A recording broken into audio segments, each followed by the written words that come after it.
మెత్తని ఇసుకల దోపుడు పుల్లను దాచిన సంగతి గుర్తుందా? నలుగురు కలిసి నాలుగు రాళ్లను ఆడిన ఆటే గుర్తుందా?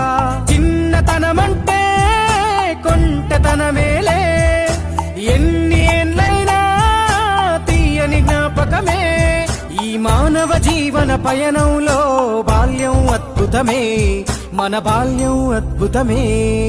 వీరి వీరి గుమ్మడి పండు వీరి పేరేమి, తాగుడు మూతలు దండాకోర్ వీరి పేరేమి.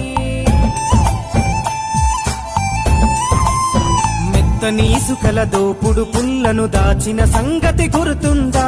నలుగురు కలిసి నాలుగు రాళ్లను ఆడిన ఆటే గుర్తుందా? చిన్నతనమంటే కొంటతనమేలే, ఎన్ని ఏళ్ళైనా తీయని జ్ఞాపకమే. ఈ మానవ జీవన పయనంలో బాల్యం అద్భుతమే, మన బాల్యం అద్భుతమే. వీరి వీరి గుమ్మడి పండు